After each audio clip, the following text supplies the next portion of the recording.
Hello, Mark. I'm Yuki. I'm a freshman in NCUE. Today, my topic is the new bionics that let us run, climb, and dance.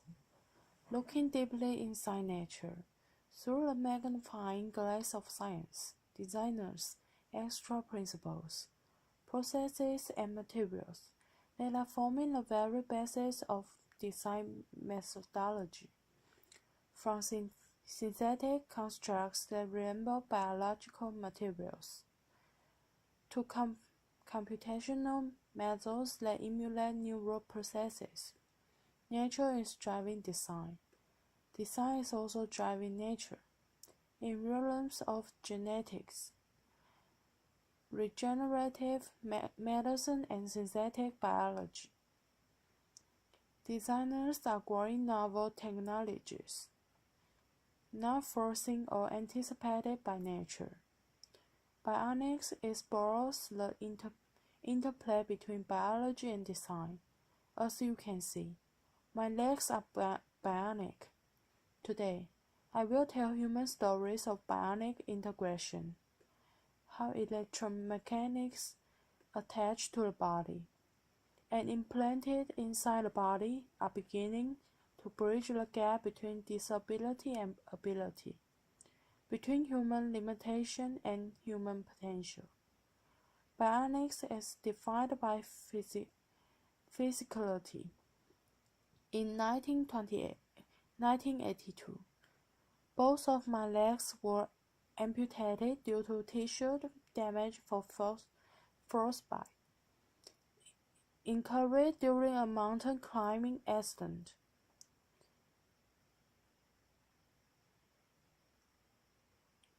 At that time, I didn't view my body as broken. I realized that a human being can never be broken. Technology is broken. Technology is inadequate.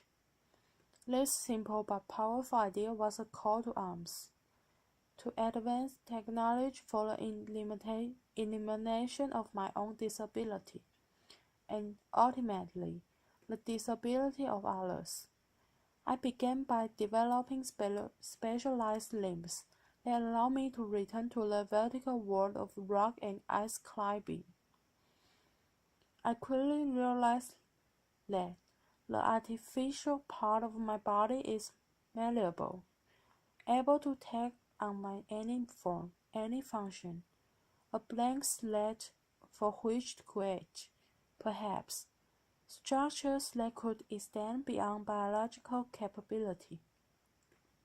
I made my height adjustable. I could be as short as 5 feet or as tall as I'd like. So, when I was feeling bad about myself, insecure, I would jack my height up. But when I was feeling confident and suave, I would knock my height down a notch, just to give the competition a chance. Narrow edge feet allow me to climb steep rock fissures, where the human foot cannot penetrate, and spike feet enable me to climb vertical ice walls without ever experiencing muscle leg fatigue. Through technological innovation, I returned to my sport, stronger and better. Technology and eliminated my disability and allowed me a new climbing prowess. As a young man, I imagined a future world where technology so advanced could rid the world of disability, a world in which neural implants would allow the visually impaired to see, a world in which the paralyzed could walk, where body exoskeletons.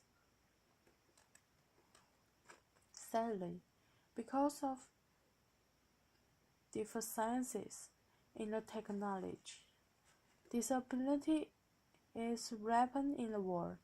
This gentleman is missing 3 limbs, as a testimony to current technology. He is out of the wheelchair. But we need to do a better job in bionics to allow, one day, full rehabilitation for a person with this level of injury. At the MIT Media Lab, we've established the Center for Extreme Bionics.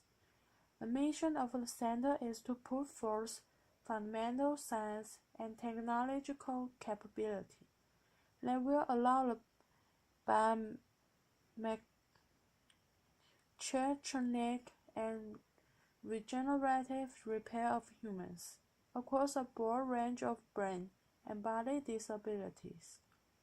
Today, I'm going to tell you how my legs function, how they work, as a case in point for this center. Now, I made sure to shave my legs last night because I knew I'd been showing them off. Bionics entails the engineering of extreme interfaces. There's 3 extreme interfaces in my bionic limbs. Mechanical, how many limbs are attached to my biological body.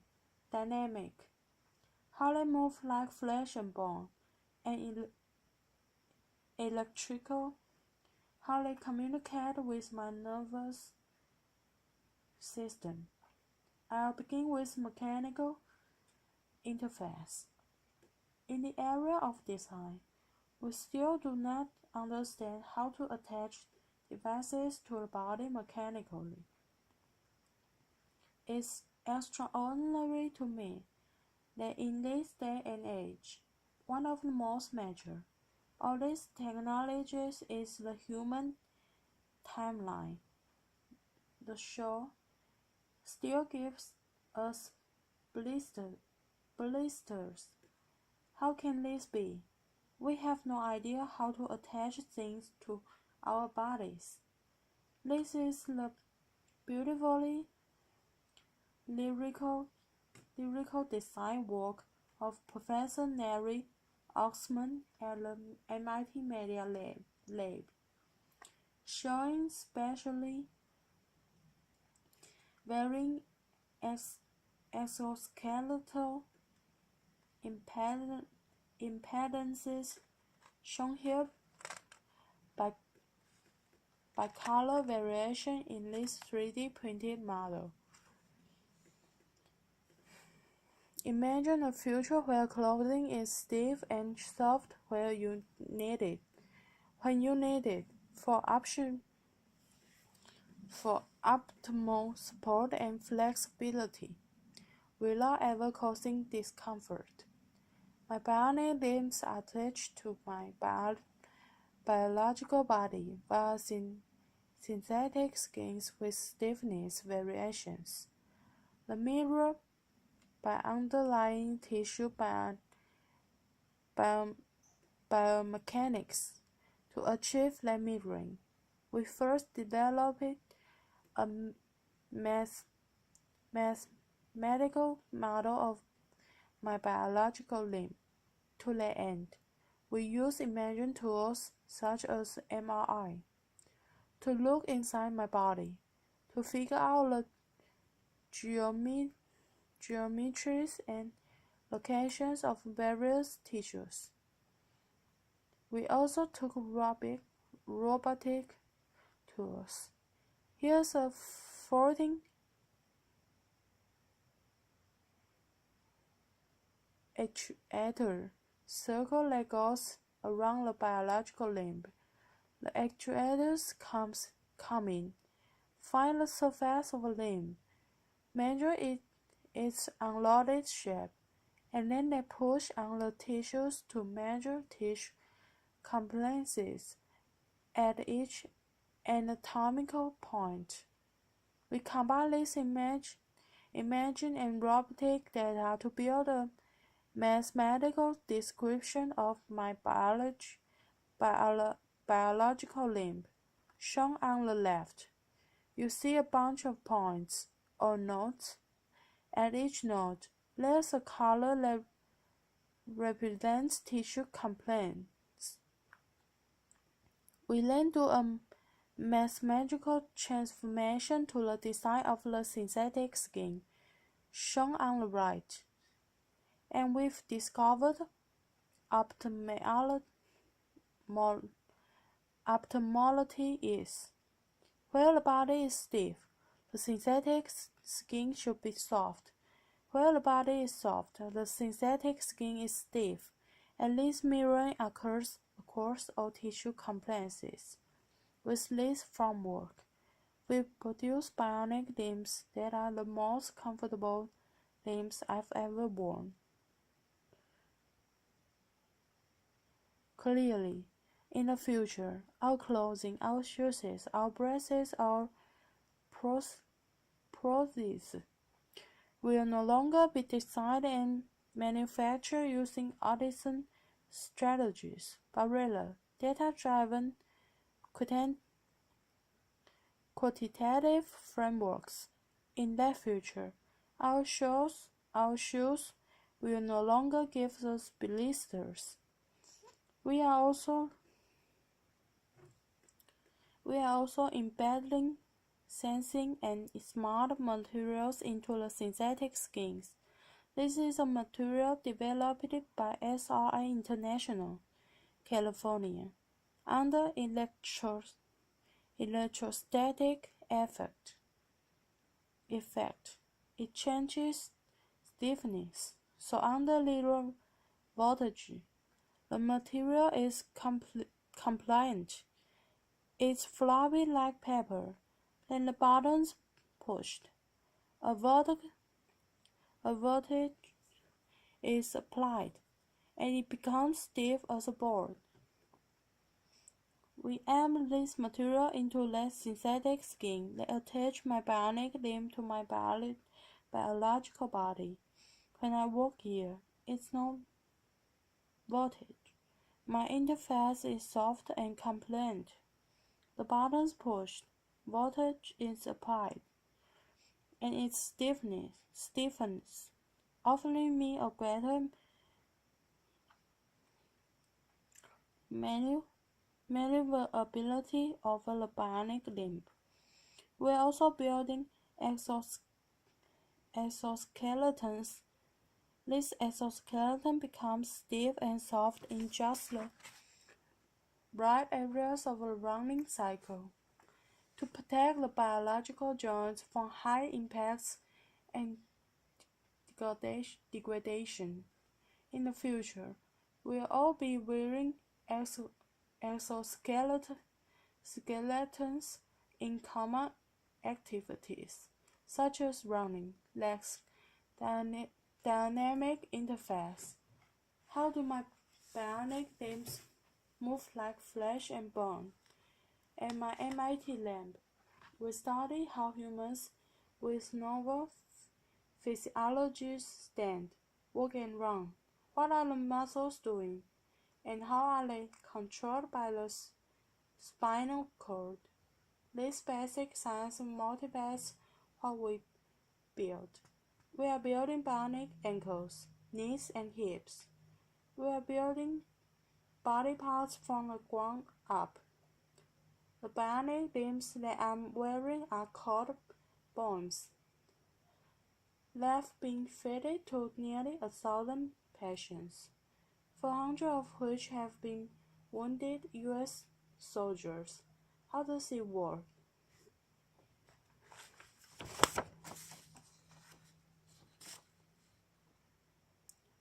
At heel strike, under computer control, the system controls stiffness to attenuate the shock of the limb hitting the ground. Then at mid-stance, the bionic limb outputs high torques and powers to lift the person into the walking stride, comparable to how muscles work in the calf region. This bionic proportion is very important clinically to patients, So on the left, you see the bionic device worn by a lady.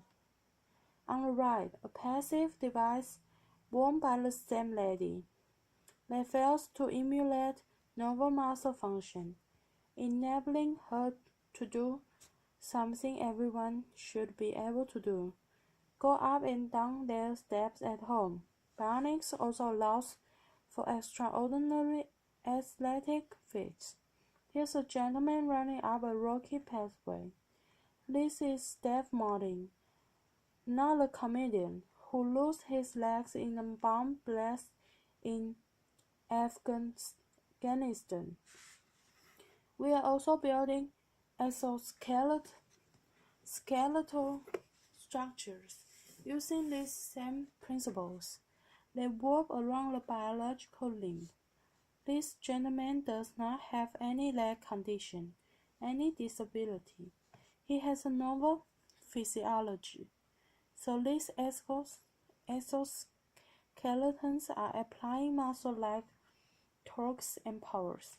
So that his own muscles need not apply those torques and powers. This is the first exoskeleton in history that actually augments human working. It significantly reduces metabolic costs. It's so profound in its augmentation that when a normal health person wears the device for 40 minutes and then takes it off, their own biological legs feel ridiculously heavy and awkward. We are beginning the age in which machines attached to our bodies will make us stronger and faster and more efficient. Moving on to electrical interface. How do my bionic limbs communicate with my nervous system? Of course, my residual limbs are electrodes that measure the electrical pulse of my muscles. Let's communicate it to the bionic limb. So when I think about moving my phantom limb, the robot checks those movement desires. This diagram shows fundamentally how the bionic limb is controlled. So we model the missing biological limb, and we've discovered that reflexes occurred. How the reflexes of the spinal cord are controlling the muscles, and that capability is embedded in the chips of the bionic limb. What we've done, then, is we modulate the sensitivity of the reflex, the modular spiral reflex, with a neural signal.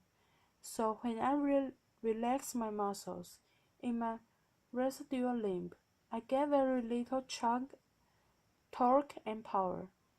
But the more I fire my muscles, the more torque I get, and I can even run.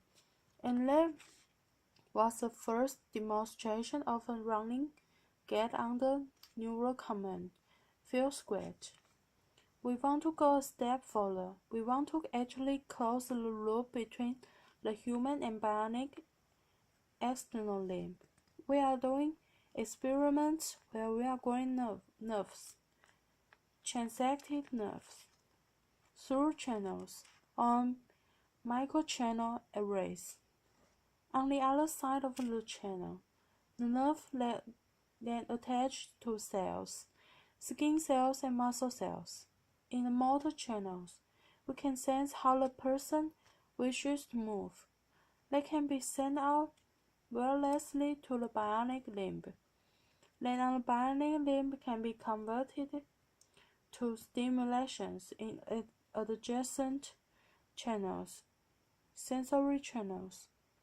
So when this is fully developed and for human use, persons like myself will not only have synthetic limbs that move like flesh and bone, but actually feel like flesh and bone.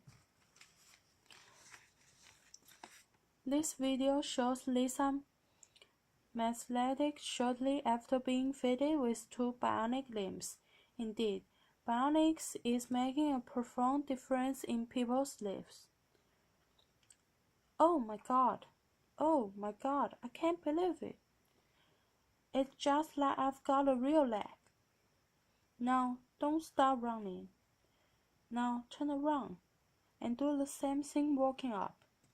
But get on your heel to toe, like you would normally just walk on level ground. Try to walk right up the hill. Oh my god. Is it pushing you up? Yes, I can't even describe it. It's pushing you right up. Next week, I'm visiting the center. Thank you. Next week, I'm visiting the Center for Medicare and Medicaid Services, and I'm going to try to convince CMS to grant appropriate code language and pricing, so this technology can be made available to the patients that need it. Thank you.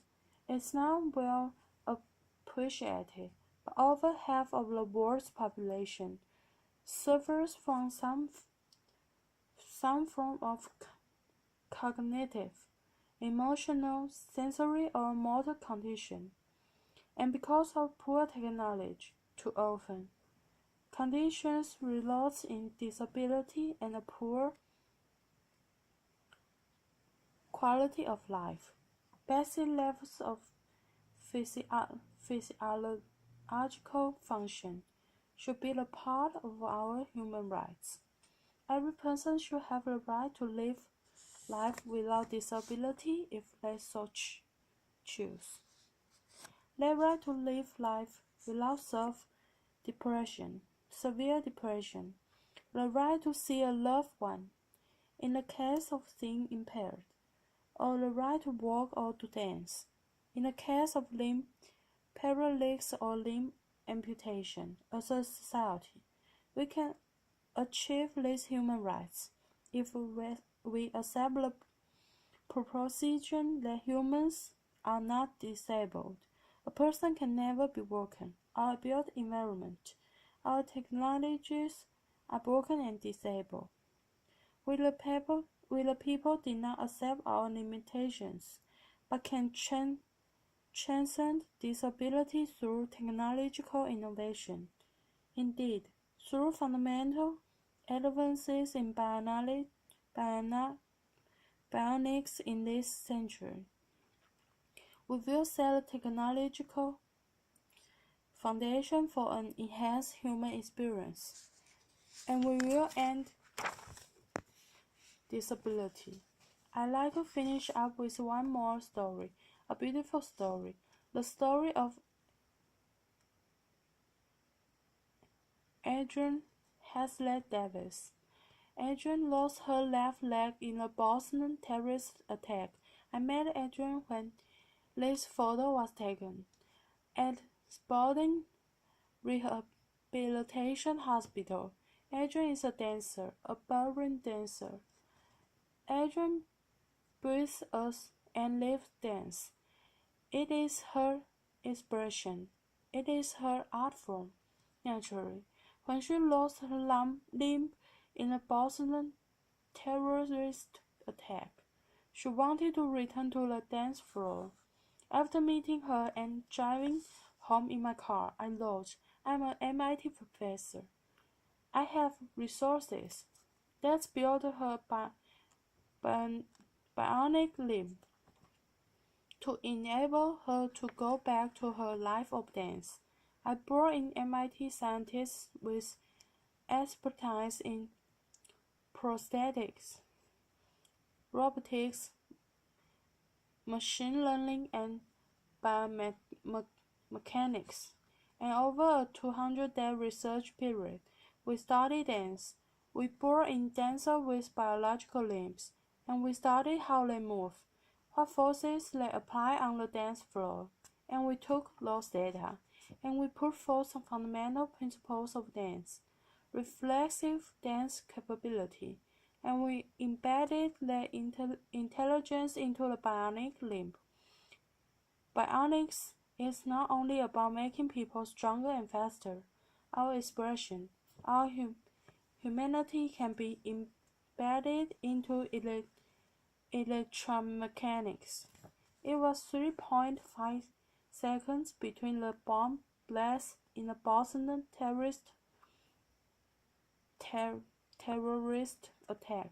In 3.5 seconds, the criminals and crooks took Adrian off the dance floor. In 200 days, we put her back.